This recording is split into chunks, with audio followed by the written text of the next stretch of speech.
My name is Bessie Breckenridge, Bessie Eunice Breckenridge, and I am 83 years old.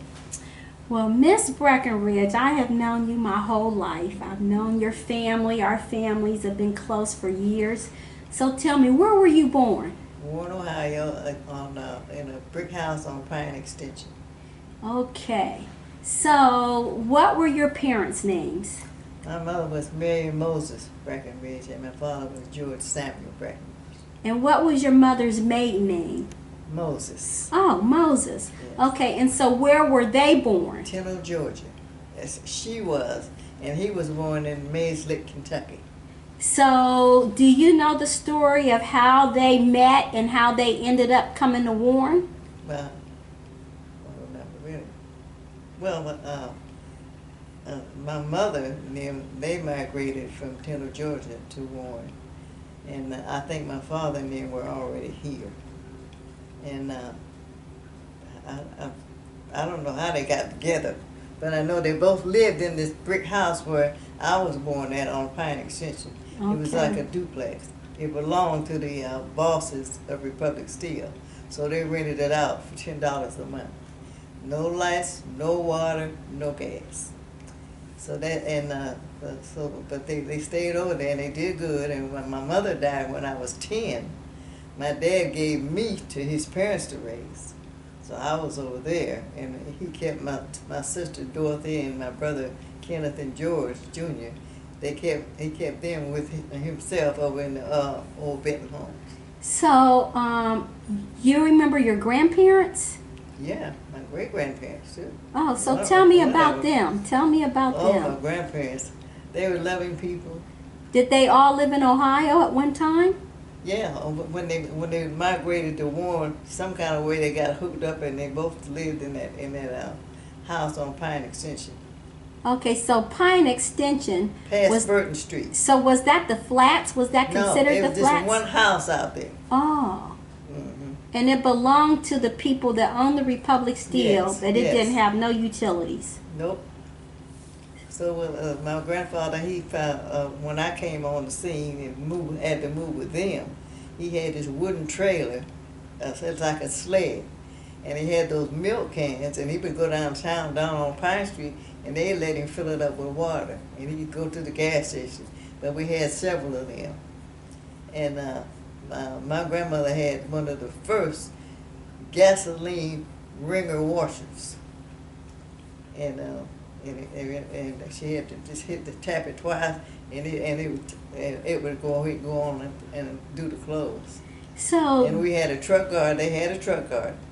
What's a truck garden? Well, it's when you raise your crops and everything, you sell them. Oh, okay. And they went all over town selling stuff, and so that's how they made their money? no, he worked at Youngstown Sheeting too. My grandfather did. Wow. Yeah. So it. he had to. Was he one of the first blacks to get a job there? I don't know.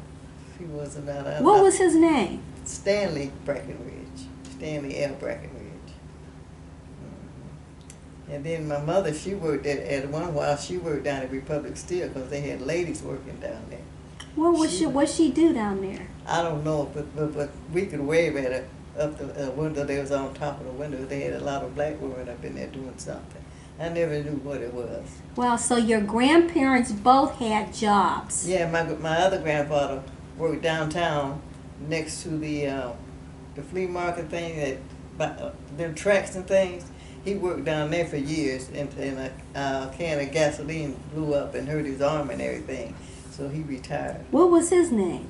Willie Moses. Willie Moses. Yeah, from Tennille, Georgia. Amazing, amazing. So. But we had that truck garden, and everything that they didn't go out and sell, they went all over town. My grandmother canned it. She was always canning.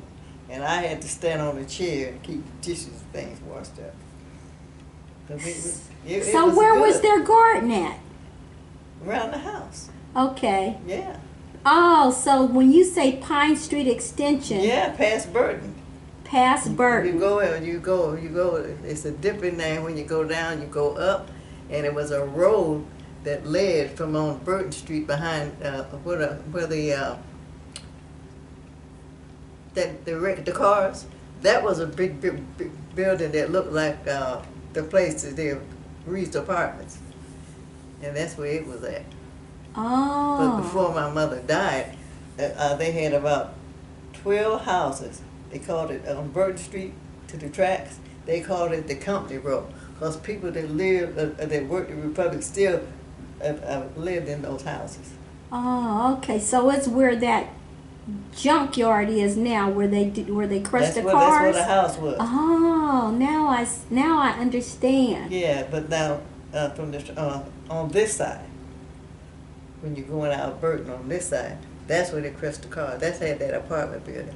Okay, our houses was all down this line. We had the Pinckneys, we had the Dowells, we had Reverend Dooley. Then it was our house. Then it was the white people in Mendenhall. You know, remember the Bonds? They lived there, and it was the Harrises, Freddie and Jesse and Norman and them. We all lived in this row, and then they had the Hudsons, and then they had the Moseses. That's where my uncle, my grandfather's brother, that was a duplex. So they lived in one half, and then later on in the other half, the Riggins lived. Then on the end house was the Austins. So we had the whole row down there. And so all of those people worked at the steel mill? I don't know if they did or not, but they all lived there. And so but it was called the Company Road for the people. Company who worked Road. So did they have utilities? there. Yeah. They had utilities in those row houses. Yeah, we did. Okay, just not at your grandparents' house because they lived further out. Yeah. Okay, so what were some of the crops that they raised? Oh boy, any vegetable you name, they had it. Any vegetable. Then they raised chickens, they raised turkeys, they raised hogs. They different older guys that he knew, they would kill their own hogs. They had that scalding pan. They had a great big pan with chains, and they would turn the hog over because you had to pull the hair off of the hog. Well, when they pulled the hair off of the hog, they saved it, and when they planted the crops, wherever they dropped a thing of beans, they would also put a part of the hair in there for fertilizer. Wow. Amazing. So did you used to help your grandparents plant the garden? They didn't allow me in the garden because now I don't know where it came from, but if you were on your period, they wouldn't let me in the garden.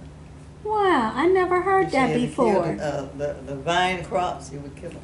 I never heard that before. So I had to stay in the house and cook. Okay.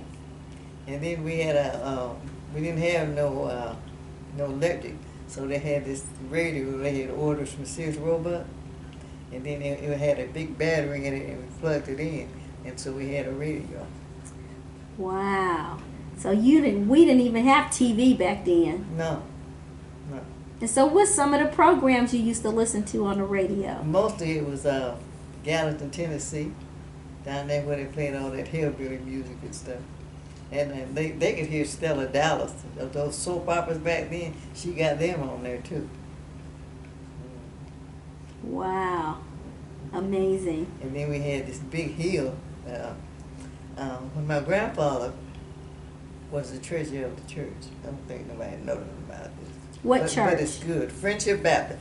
At first it was New Hope, and they merged. It became Friendship. That's how the church became what it is now. Because over on Wick Street, next to Miss Caldwell's church, was another little church called New Hope Baptist Church. It was an apartment building sitting over there. But sooner or later they merged and made it Friendship Baptist. That's how that came about. Wow. Then it was Reverend Williams. He was there. Oh, I remember. They had several different pastors there. Well, I want to go back to your childhood. So what elementary school did you attend? Francis Willard. So how did you get there? Well, I walked. And so how, was it a long walk? Yeah, but it was a shortcut. It was a shortcut because the people that worked the Republic still had made a shortcut, but it was a road where you could drive a car on. Mm-hmm. That's how I got there, and I did that for about a year, and then they sent me to Bowlingdale School. I went to Bowlingdale for the 5th and 6th grade. Was it other black kids there? Where? At Bowlingdale. Yeah, 2, the Cokers. The Culvers? Cokers. Oh, Cokers from Cokers. down before us. Bessie Coker? No, yeah, they are. That's a cousin of mine. Her Okay. mother was Alma. Oh. And Geraldine, and they had Thomasine. So, We're all cousins. so you started out at Francis Willard, and how many years did you go there to what grade? Oh, I went all through there. Oh, okay. And then what grade But were when you I in was when you in went to teen- Bowlingdale? But the fifth grade. Oh, fifth grade. Mhm. Okay, I'm sorry. I didn't hear you. So I didn't have no ride, so they would send a cab to pick me up and take me to school and bring me back home. So why did you have to go to Bowlingdale? Because Why I didn't was not in the city. Oh. Oh. So tell me, how was it being with black kids at Francis Willard, and then you get over to Bowlingdale and it's hardly no black kids? They treated me like I was one of them. I had no problem with that. My teacher was Miss Bruce, and she was just nice and kind and gentle and everything. And it wasn't none of that segregation stuff. We all did things together, laughed and everything. And when I went to Francis Willard, I was president of the student council. So I worked on that. So you had leadership abilities early on. Yeah. Okay. Mm-hmm. Okay. I had a nice time. Very good. So then what junior high school did you go to? East Junior. And so tell me, how was it there? We got along. Was my dad at East Junior when you were there? I don't know if he was or not. Because I know he went to East Junior, my dad. Well, I was. I You're a started- year younger than my mom and dad. Oh, I am. Mm-hmm. Oh, I Yeah. don't know. So tell me, how was it at East Junior? Was there a lot of prejudice there? The No. black kids and white No. kids got along? No, it's like we was all the same. Mm-hmm. And we used to run that little store across the street down the corner where Mhm. they got their little church at.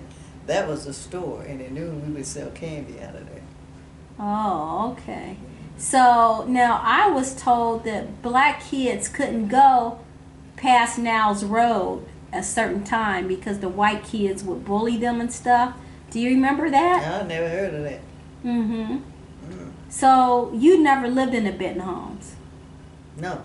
Okay. Mm. Well, the people that lived in the Benton They homes, did- that's the story they That's tell. where my dad was at, but I was with my grandmother. Oh, okay. Okay, so you didn't experience that because you Mm-mm. didn't live over there. Right. Oh, okay. So why did they pick you to live with your grandparents and not your brothers or sisters, you think? I don't know. Nobody told me Mm-hmm. Okay. that it was good. Were you the It was good baby? for me. No, my brother over here, he's the baby. Okay. All right, but it ended up being a good experience It for sure you. did. Mm-hmm. So what did your grandparents teach you about life? What did they teach you? What did they instill in It you? instilled in me first of all to be honest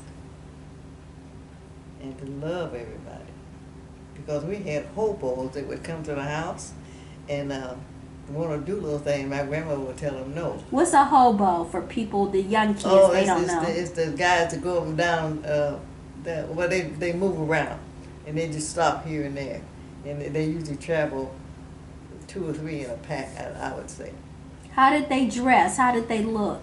They just wore blue jeans and things, old straw hats. Well, and why things. people call them hobos? I never found out what that was.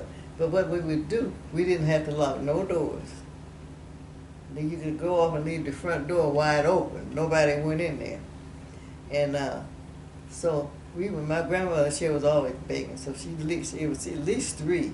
So she would leave a sandwich, a piece of cake, and some kind of sandwich, and a cold drink for them, and put the window down. Well, they knew it was there, so they let the window up, and they would eat and everything, and then they closed it back down. Nothing never came up missing. Wow.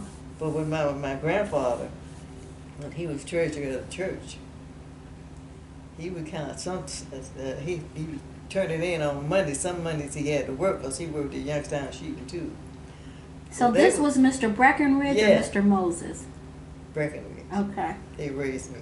Mm-hmm. And so what he would do, he would count the money out and everything, and get it, and put the slip down in a bag. And my grandmother, she put a loaf of bread or a towel or something in this bag. So all the people that worked on the railroad, they knew me and they knew my grandfather.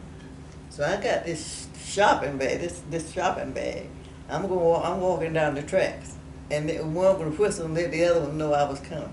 I took that money downtown and put it in the bank and put the slip back in there and walked back the same way. And they would whistle until I got home. Then one of them would take me across the street. So that was to keep you safe?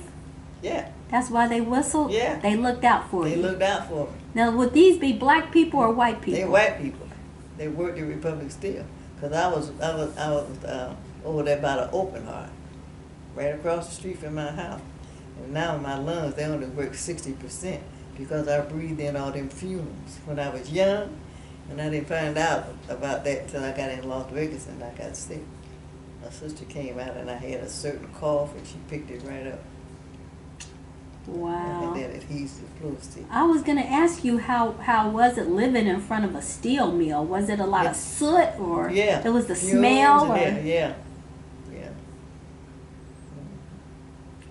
Wow. So tell me again how your granddad is related to Attorney Breckenridge, the late Attorney Breckenridge. Attorney Breckenridge was my great uncle. That made him my grandfather's uncle, my dad's uncle. Oh, and okay. my grandfather's brother, I'm sorry, he's the baby, no, Lawrence was the baby of the family. Oh, okay. So your granddad and Attorney Breckenridge was... And Lawrence. They were what? Brothers. Oh, okay. And the sister was the Coker's mom. Okay. They were sisters and brothers. Okay, so they had to have been a very esteemed family, very educated. You know, for your granddad to have been a businessman. He had a job in the steel mills, probably when there wasn't too many blacks that had jobs in the steel mill back then.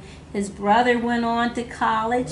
So that's he was the nice. first black to graduate from Youngstown University. Attorney Breckenridge. So where do you think they got that from? Well, this lady that I know, one time she had, when I moved, I lost it, had got me, how do you say it? My ancestor thing. And it was some Breckenridges in that. I'm going to get her to get me another copy because she knows how to do it. And there were Breckenridges in the White House. That worked there. Probably, you know, slaves back then. No. Oh. No. So are you talking about the white Breckenridges or the black ones? The black Breckenridges. Well, the white ones came from over in, because my grandfather was working at Sheet and Tube, and a white guy came in with the name of Breckenridge, and he called him brother off of the bat. Wow. They're from somewhere overseas. Yeah, that's European. Yeah, that's where that came from. Right. But the ones that worked in there were black because when she got me my lineage and everything, that was in there. Oh, so they worked at the White House. The Breckenridges. But they wasn't slaves. Oh, okay, I got you. They just worked there. They worked there. So you had they were like the congressmen and the senators. Yes, they were part of that. So you had to have come from a high esteemed family to even have an association with the White House. Yeah. That's what we're saying. Yeah. Oh, okay. Very good. Very good. My grandmother's maiden name was Golf. They were from down in Lexington, Mays Lick, Kentucky. How do you spell that? Maylick. And the last name? G? Are you saying Golf? What was your... Golf. Goff. That was my grandmother's maiden name. Oh, okay. Golf. And my grandmother, on my mother's side, was a Cherokee Indian. Okay. She was on her way from church, and they had them churches down in the bottom down there. She was coming home from church one night, and a drunk driver hit her, and she was carrying twin boys and killed all of them. So I never got to meet her. But then my grandfather, he married this other lady, and so we were raised up with her as grandma. Wow. I'm named after both of my grandmothers, the Bessie Eunice. Okay. All right. So you're at East Junior. So what other activities were you involved in junior high school? And then tell me about high school. Well, junior high school, I wasn't into nothing. I was just a scholar in there. I just did. So you've always been very smart. Well, that's what they tell me. Yeah, and I went through junior high school, and I had quit school at 16 because I was pregnant with Linda, and then I didn't do no more school. And when I was 40, I went to Trumbull Business College. Okay. Got my associate degree in accounting. Beautiful. That's amazing. So back then, when you got pregnant at 16, it was kind of. I didn't. My grandma didn't want to let me go back to school. So it was kind of taboo back then, you know, to have a child out of wedlock. But we know people did, you know. Yeah. And so they wouldn't let you go back to school. Mm. So you just raised your child. You got married. What happened? You got a job. What happened? Oh, I raised my child, and then Kurt went in the Air Force, and I went down there. Well, Linda was up. Now with Linda. Tony was born in Fort Worth, Texas, at the air base. But okay, so you went with the father of your children. You left Warren because he joined the military. Mm-hmm. So where did you all go? We went to Fort Worth, Texas. And how long did you live there? 2 years. So how did you like living in Texas after you left Warren? Everything was nice. Mm-hmm. And so then what happened after you left Texas? Well, he was leaving me down there, so the cops had to get him off the train and put me on with the babies. Okay. So when I got back here, I went back to my grandmother's house. Okay. Stayed there. And so you had how many children then? 2. Okay. And so you're probably like in your early 20s. Mm-hmm. So were you able to get a job then? No, I didn't work. Okay. All right. And so what was your first job? What did I do? Well, when I was in Texas, I worked at a grocery store. Mm-hmm. No, that's the other. I worked at a grocery store in Texas. Mm-hmm. But then after he and I came back, and the kids, he did a lot of drinking, and he come in drunk and want to fight. So this one day I was, because I was singing at the choir at the church, the friendship, and I was in there, and I generally cooked the day before. Well, he got mad because I had cooked, and had me down on the floor, beat me. And the 2 of the boys ran over to the church and got the preachers, and they come out and got him off of. Oh, Well, then we stopped getting along right. in there. Right. And so I used to go to bed at night, and he would send the cops there and tell them that I had left the kids by themselves. And they would come, and they had a little window in there. They said, "You don't have to open the door. We just come to see if you're home." So I went through that until I got tired of it. And one while I stayed with my grandmother then, because they had built that house in back of my dad's on Wick Street. So I was with them. And then one night he came, he jumped on me, and I went around my sister's because she lived on the next street. So finally I did 10 months in Marysville. For what? For child neglect. But I don't understand why. Because they was there by themselves. Oh, okay. Because I had ran around my sisters, and then he left and called the cops. So I went through that.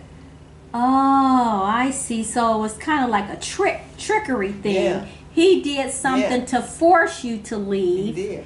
And he knew that the cops would come if you weren't there. I wasn't there. So and you had to go to prison for that? I went for 10 months. What year was this? Roughly. I was gone from 65, I think. Yeah, 65. And I came back here in 80 to live. So the kids were in children homes, different homes and things. Right. Yeah. So I had 2 of these, Dale over there, and Taylor in that jacket. Yeah. He said Dale, when he got out of service, he went in service. He came out there where I was at. But Tay, he was still in school. He sent him out there to me on the Greyhound bus with all his clothes in one of them red onion bags. So he stayed out there with me till I came back. So okay, so we're gonna get back to 65. So you had to go to a ladies' prison. Yeah. What was that like? I mean, you were only there 8 months, though. Thank God, only 8 months. Because when Kennedy got killed, I was down in the jail. So what was that like, Miss Bessie? Well, it was strict. You had to mind your own business. Mm-hmm.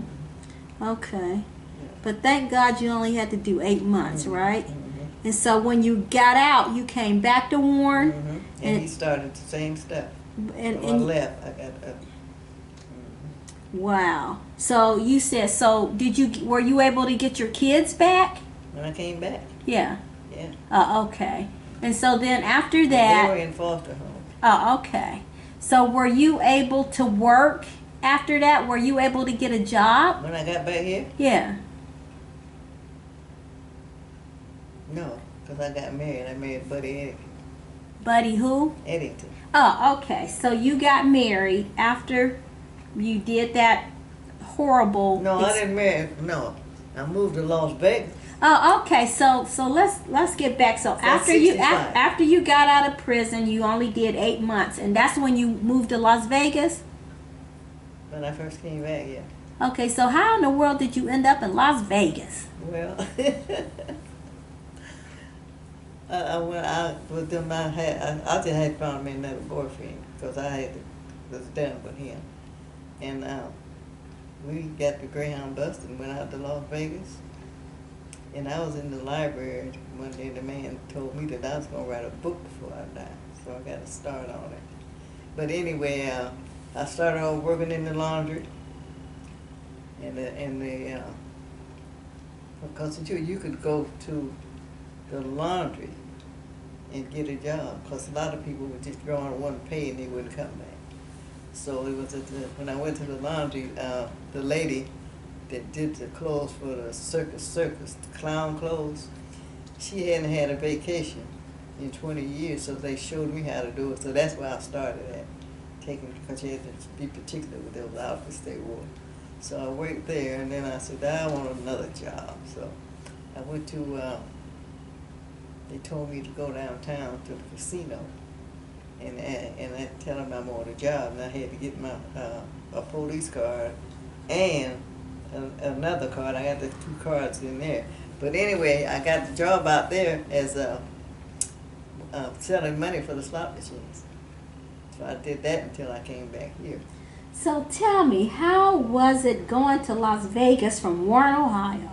I mean, it had to have been exciting with all those lights. Yeah. So what was your first reaction when you went to Las Vegas? I was dumbfounded. We got off the bus and we walked through the casino. I put a nickel in and won $5. The lady said, "You gotta put another one in and play that off." Played that one off, and I hit for 15. So I had this big pocket handkerchief, and I tied up all them nickels and carried them home and kept them for a long time. Wow. Yeah. So how long did you live in Las Vegas? 12 years. So how did you like it there? I loved it. I didn't want to come back, but I was sick, and my family kept having a fit. Because I had my 2 brothers lived in California. Excuse me.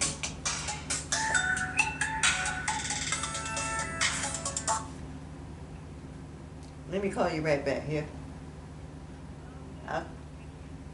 Yeah, okay, honey.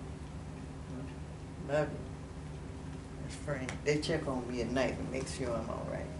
Okay, so you already had 2 brothers that were living in California. Yeah. Had you gone to California to see Never them? been to California. Okay, but they were out west, and you And said they started coming to me because me and this Smith guy, we had, remember Antonio Smith? They was her brother. He and I were married. So what was I talking about? so your brothers, they would come from California to Las Vegas to found out visit I you. was out there, and every weekend they was there. Because they were out of the service, but what they did, they he married with Genevieve McKinney, my oldest brother, and the other one, he found a lady out there from Louisiana. So anyway, they would come over and visit, and then I'd go to their house. Because it was only about 45-minute ride on the plane.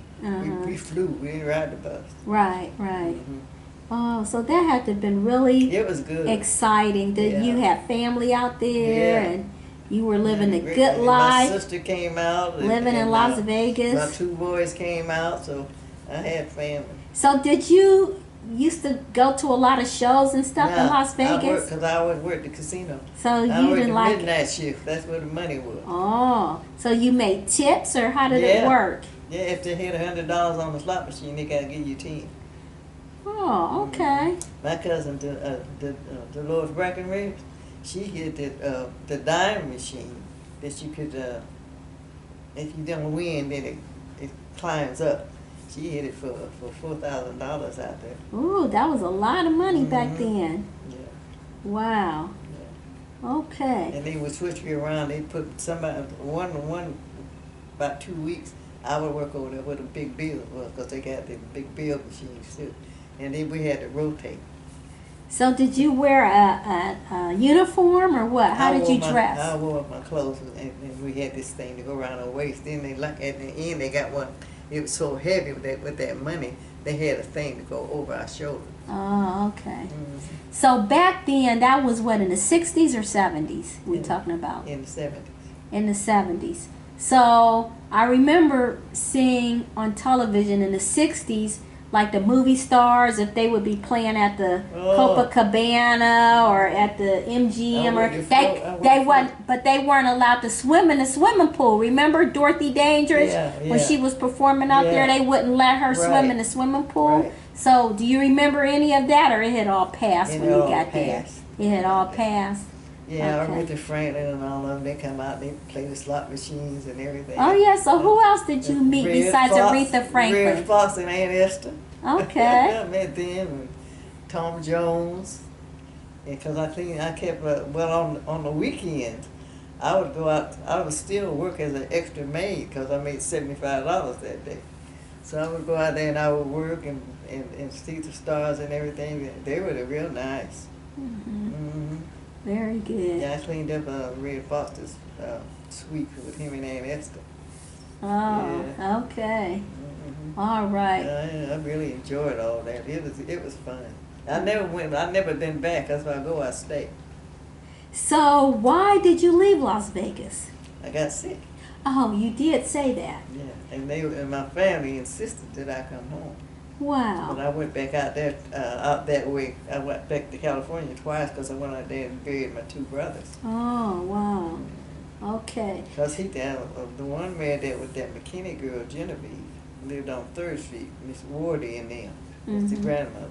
Mm-hmm. Mm-hmm. Wow. But it was good. So I know when I moved back to Warren, after living in Washington, D.C., and Houston, Texas, and Cincinnati, and Cleveland, it was so traumatic for me because I'm like, oh my God, how can I live in a small little town when I've lived in these enormous, fabulous cities? So was it like that for you? No, I just fit right in. What? Yeah, I just fit right in. So when you came back to Warren, then what did you do? Because you said you was kind of sickly. So what did you do? Did you get a job? What did you do? I didn't work. Where did you work? I didn't. Oh, you didn't work. Okay.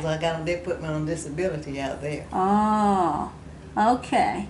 So what did you do when you came back to Warren besides be a mother? You was in a church? What did you do? Yeah, I was in the church. Okay. And then you went back to college. Yeah. Well, tell me about that. What made you decide to even go to college? Well, first of all, you said you left school at 16, so how were you able to go to college and you didn't graduate from high school? I got to tell you, when I was down in the jailhouse, this lady was in there. They had her in there for straining a kid or something, but she was a whiz. I got my diploma from college. From high school? From high school down in the penitentiary. Okay. Well, she taught me everything. We used to play that whist and all that stuff with the head people, me and her. What? Yeah. So I got in with the good people. So how is that? They took to you all because you were real brilliant. You were smart. You think? Why did they take to you all? You could do what you anybody could have played. I see. Yeah. I see. So and we get to eat and drink extra stuff. So me and her, we get stuff. Okay. But she helped me get my diploma. Yeah. Down there. Wow. Yeah. Okay, that was a good thing. Sure was. So then when you got out, you came back to Warren after you left Las Vegas. And so what made you decide to go to college at the age of 40? I wasn't doing nothing. And I just wanted to go. Yeah. Mm-hmm. Wow. And so why did you decide to take up business? Well, I don't know. I just chose it. And you were good at it. Yeah. And you got an associate's degree. Mm-hmm. Well, isn't that beautiful? Yeah, in accounting. So did you ever use it? Did you ever use your skills? Because I got that my eyes got bad. I got glaucoma. I got to go now and get the cataract off on the second. Oh, wow. But that's still a good feeling to know that you did that. I did that, yeah. That is very nice. Mm-hmm. So you have been in politics, and I want to know, how in the world did you get involved in politics? Well, there was a lady over in Todd. She's a minister. We started a Women Faith and Power Ministries over in Todd. And what was the name of that building? The Buckeye Apartments? The other one. On Todd Avenue? On Todd is Todd Avenue. Oh, okay. And the Buckeye is the street where behind the hot dog shop. Okay. They're two different ones. Okay. But me and this lady, we're friends now. She's a minister, and we just got to talking about different things. So she said, I lost my train of thought. I asked you how you got involved in politics. Oh, yeah. Yeah, well, she was running the voting thing over at Buckeye. So they needed one that one day. So then she brought me the paper, and I filled in the paper and everything, and she showed, and then I went to the classes and everything. And so when she finally quit, she turned it over to me. So then I had to find out what to do, and I go there and open it up, and right now I got my absentee ballots and things. I'm still in it. I'm not active, but I'm still in it. But anyway, she showed me the ropes, and then she said she was gonna step aside because she was a minister and she was traveling around. So she told me that she was gonna turn it over to me. So I just fit right in. So how did you become a precinct committee person? I put my name in the pot. Well, they didn't have one over there, so I put my name in there, and they won't let me quit. So I don't run around all the meetings, but somebody called me and tell me the Polito. Yeah, I love him. He would always come and pick me up. I love for him. everything. Yes. Yeah, he's a nice guy. Very nice man. Yeah. So I'm still trying to figure out, how did you become interested in politics? Did you like to watch politicians on TV? Did you like to read about them in the newspaper? Were your parents or your grandparents, were they politically active? My stepmother, Romeo, she was in it for 40 years. What was her last name? My dad's wife. That's not her picture. I got a picture. But she was in it. Was that Mrs. Craig? No, she was Romeo Taylor from New York. Oh. She had some kin to all the Bryants that's around here. Okay. And cousins, and she had come from New York and was living with the Bryants. Okay. Mm-hmm. And so this was, you said, your dad? Mm-hmm. Okay, that's right, because your mom died when you were real young. Mm-hmm. Okay, so she kind of got you involved in it. No. It wasn't her? She was doing no. I don't even know. The lady over there at the building got me involved. Okay, but I mean, how did you even get an interest in politics? That's what I'm saying. Did you used to hear people talking about politics when you was young? The lady from New York, did she used to talk about politics? Or that was your stepmother? Yeah. Okay, well, what's some of the things she taught you? Nothing. It was the lady from the building that got me hooked on. Okay. Yeah. Okay. Mary Simmons. Okay. Mm-hmm. Okay, I know her. Yeah. I know her. My friend.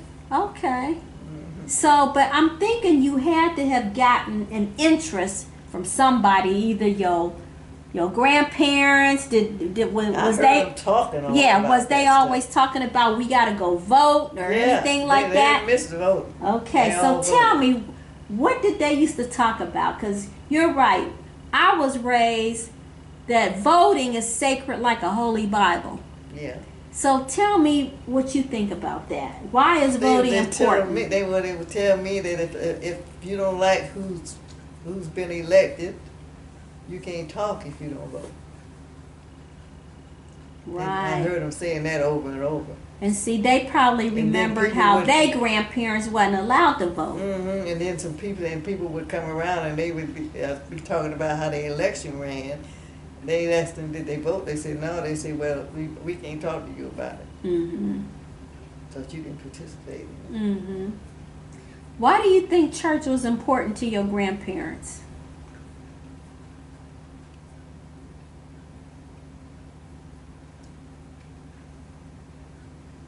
It was just different. Well, I never heard them talking about nobody, for one thing. And if we tried to tell them something, they said, don't talk about that. We don't want to hear that. And they taught me that love that you got from going to church. She said, and they would read the Bible and they read it out loud, and then they'd have me, we would all read. We all read. Mm-hmm. And one day I was late for church, and they left me. They said, you better come too, out there on that farm thing. I was there. I come all the way down there to Burton and made it on up there. But then on I was ready. So what was your favorite Bible scripture? I used to want for a lot of things, the Lord is my shepherd.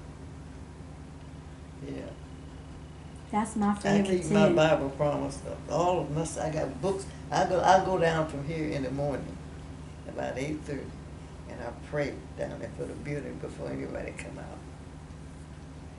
That's beautiful. I do that. And if I'm late coming down there, they'll ring the intercom and see if I'm all right. Oh, that's beautiful. Mm-hmm. So hold that plaque up right there and show me what it is.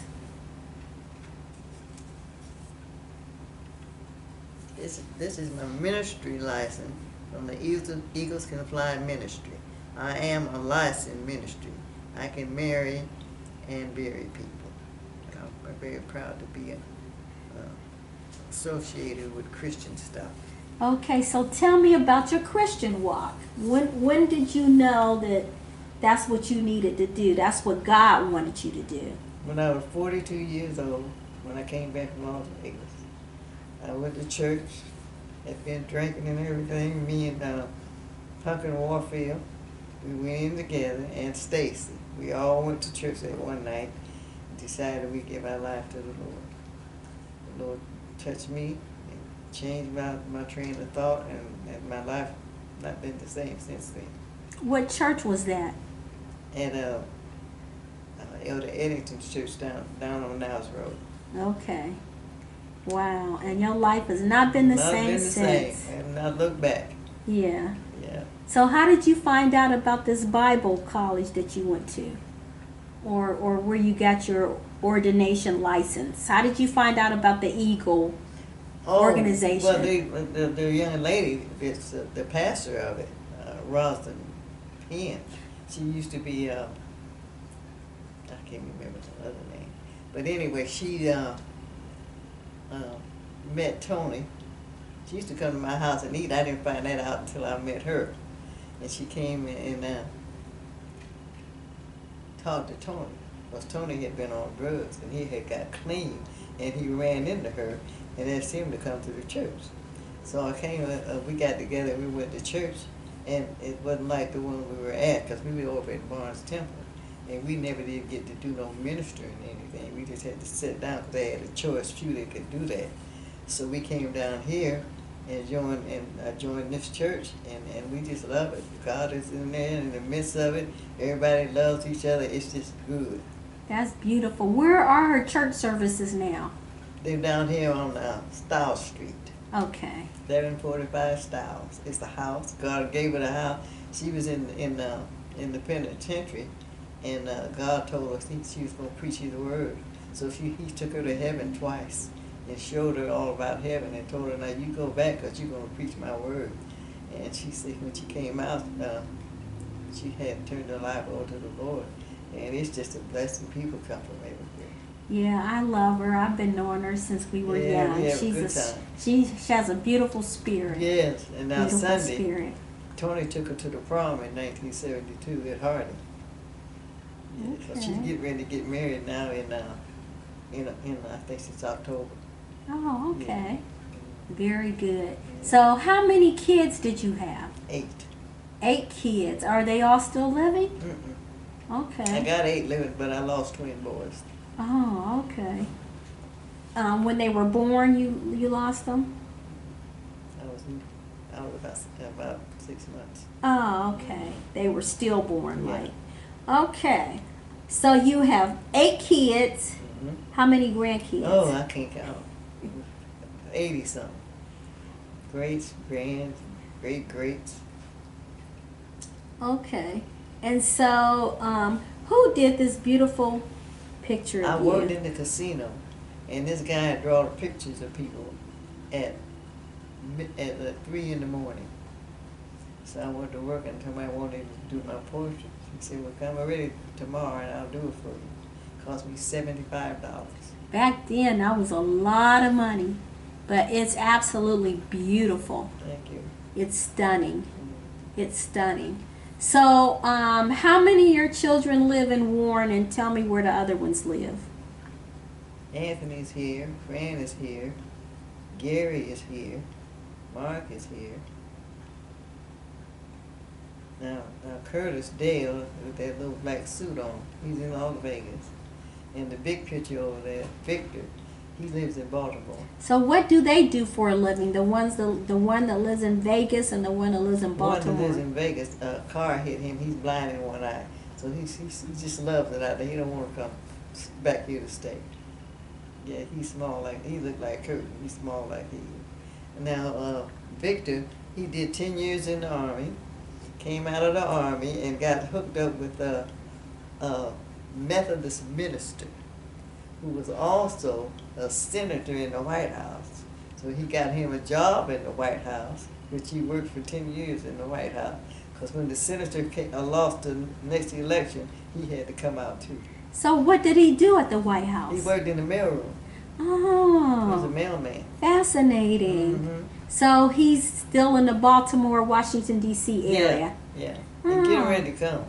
Okay. So, does he come back to He Warren? haven't been here yet. He was over there. I was getting ready to say, has he been to Warren lately? No, but they both waiting on lawsuits, and they getting ready to settle up everything. Oh, okay. So.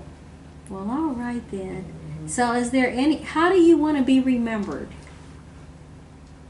Mm. I don't want to be remembered because of the love that I had for others and my generosity and just being who I am. I love people. I'm a people person. Mm-hmm. I always have been. Right. Yeah. So I want to continue to do that. Beautiful. Mhm. Beautiful. Because in here, I watch the people when they come in. Some of them don't have nothing. Nothing. And I watch them. And the Bible says what you do in secret, the Lord will reward you openly. So after it gets quiet and I come in, I'll go in there and pack up my little buggy there and take them a full meal down. And if they cook it, if they need butter or whatever they need, I have it in there. Because I'll watch them when they come in. So and some of them they just cry. So this one little boy young man came in with his mother, and he had an aneurysm that was bothering him. And so he needed the medicine. So his mother came. I said, how you know I got money? She said, because I've been watching you ever since I came here. And they always paid me back. And some of them don't have no shoes and things. And if I got something to fit them or clothes, I Oh. go out at night and take it to them. So you won't embarrass them. Right.